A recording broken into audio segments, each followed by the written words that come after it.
Well, it is good to have all of you in here. Welcome to Washington. I want to thank Ken Salazar for the introduction. Did everybody know that it's his birthday today?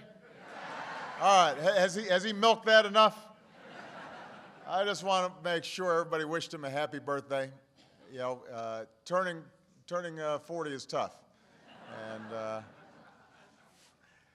we've also got our outstanding Secretary of Agriculture, Tom Vilsack, in the house.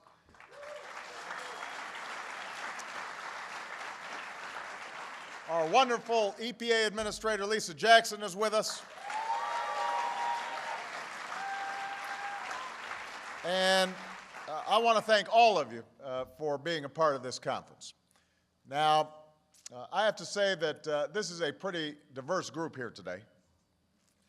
We've got hunters and fishermen. We've got farmers and ranchers.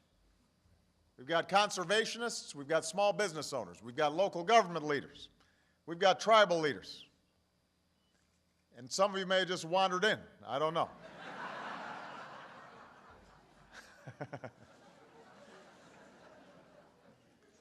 But you're all here for the same reason. Each of you has a deep appreciation for the incredible natural resources, the incredible bounty that we've been blessed with as a nation. And you're working hard every day to make sure those resources are around for my daughters and your children and hopefully their children to enjoy. Now, doing that takes creativity. The great Aldo Leopold once said that conservation is a positive exercise of skill and insight, not merely a negative exercise of abstinence and caution. It's not just about doing nothing. It's about doing something affirmative to make sure that we are passing on this incredible blessing that we have. And you also know that effective conservation is about more than just protecting our environment. It's about strengthening our economy. When we put in place new common sense rules to reduce air pollution, like we did in December, it was to prevent our kids from breathing in dangerous chemicals. That's something we should all be able to agree on. But it will also create new jobs, building and installing all sorts of pollution control technology. And since it will prevent thousands of heart attacks and cases of childhood asthma, it'll also take some strain off our healthcare system. When we make a commitment to restore 1 million acres of grasslands and wetlands and wildlife habitat, like the Department of Agriculture and Interior did today, we're not just preserving our land and water for the next generation, we're also making more land available for hunting and fishing. And we're bolstering an outdoor economy that supports more than 9 million jobs and brings in more than $1 trillion a year.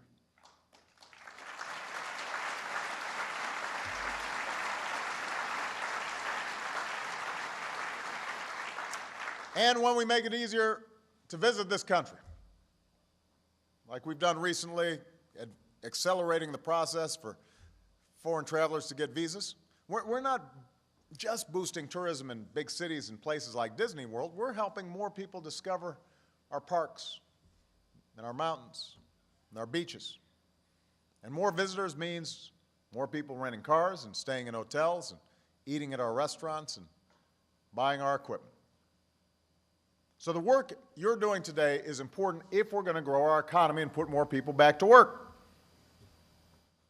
But conservation is also important when it comes to another issue that I've been talking about lately, and that's developing new sources of American-made energy.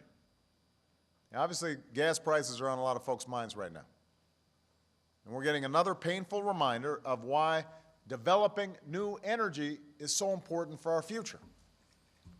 Of course, because it's an election year, everybody's trotting out their three-point plans for $2 gas, and you know what that involves, is you drill, and then you drill, and then you drill some more.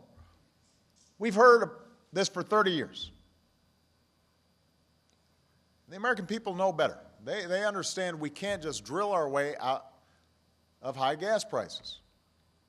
We're doing everything we can to boost U.S. production, but if we're going to take control of our energy future and avoid these gas price spikes in the future, then we've got to have a sustained all-of-the-above strategy that develops every available source of American energy. Yes, oil and gas, but also wind and solar and biofuels and more. And we're making progress on this front. In 2010, our dependence on foreign oil was under 50% for the first time in 13 years. Because of the investments we've made,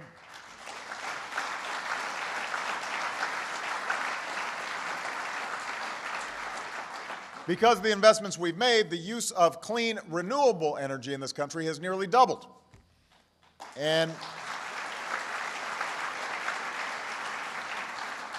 in my State of the Union address, I announced that we're allowing the development of clean energy on enough public land to power 3 million homes. 3 million homes. That protects our environment, and it helps families and businesses save money. But while it's important to use public lands to develop things like wind and solar energy and reduce our dependence on foreign oil, we've also got to focus on protecting our planet.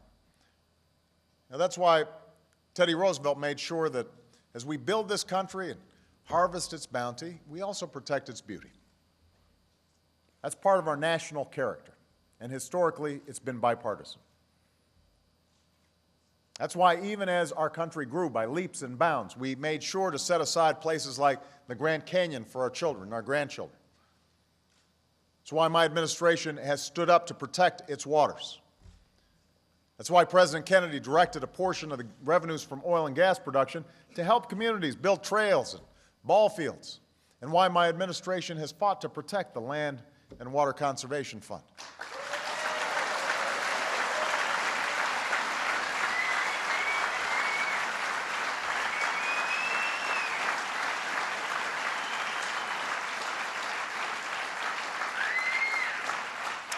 That's why the hunters and anglers of this country have always been willing to pay a few extra bucks for a fishing license or a duck stamp that helps protect streams and habitats, because they want to make sure that their grandkids can enjoy these same pastimes.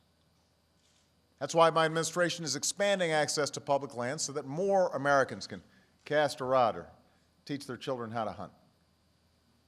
We have to keep investing in the technology and manufacturing that helps us lead the world, but we've also got to protect the places that help define who we are,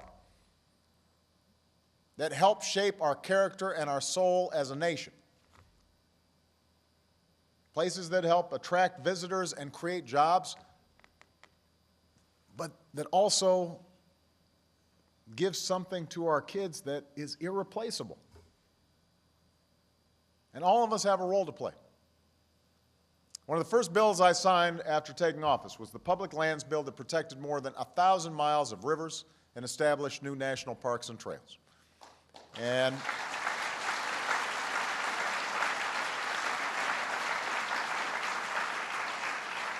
2 years ago, thanks to some great work by my cabinet and Ken Salazar especially, I kicked off the America's Great Outdoors Initiative to support conservation projects happening in all 50 states, including Fort Monroe in Virginia, which just became America's 396th national park.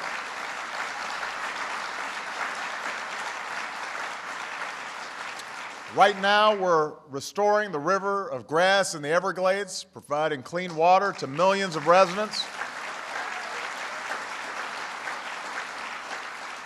creating thousands of jobs, construction jobs in southern Florida.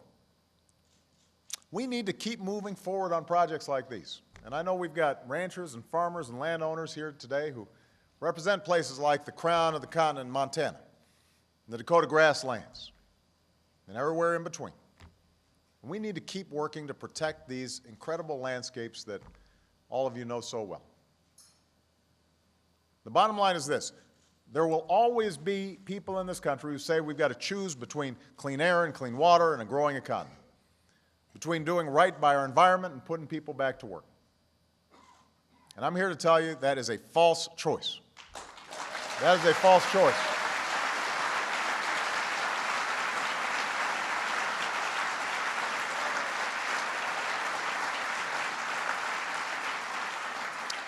With smart, sustainable policies, we can grow our economy today and protect our environment for ourselves and our children. We know it's possible. We know it because of what's been happening in communities like yours, where compromise isn't a dirty word, where folks can recognize a good idea no matter where it comes from. Now, a while back, I heard a story about the Rogue River in Oregon. Every year, the Rogue is filled with salmon swimming upstream to spawn. But because factories were allowing warm water to run back into the river, the temperature was becoming too high for the salmon to survive.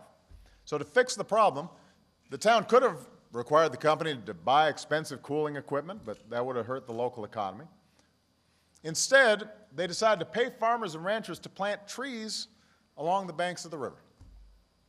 And that helped to cool the water at a fraction of the cost. So it worked for business, it worked for farmers, it worked for salmon.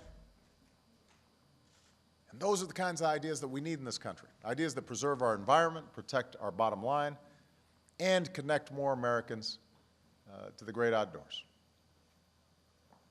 And this is personally important to me. You know, some of you know that I grew up in Hawaii mostly, and we got some pretty nice outdoors in Hawaii. And you spend a lot of time outdoors, and you learn very early on to appreciate this incredible splendor.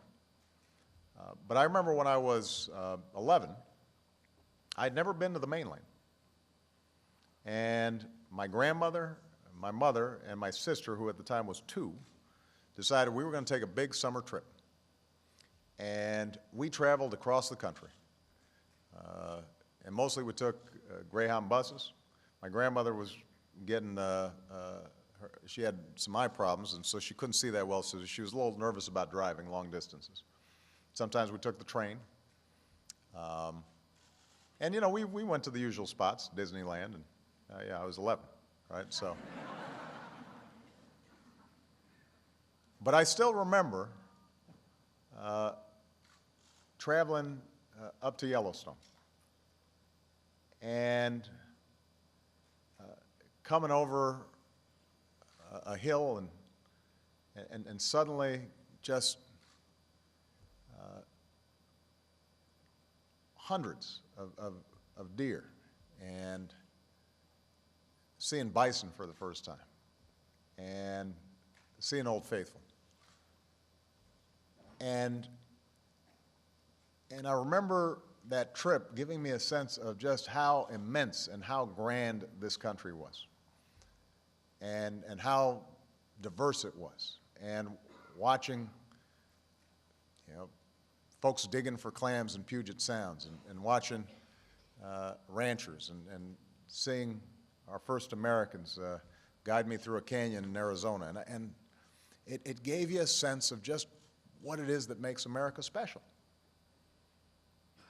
And so when I went back to Yellowstone with Ken and my daughters, that was the first time they had been, and I'm standing there, I'm thinking not only about them and the first time they're seeing this, but I'm also remembering back to when my grandmother and my mother had shown me this amazing country so many years before.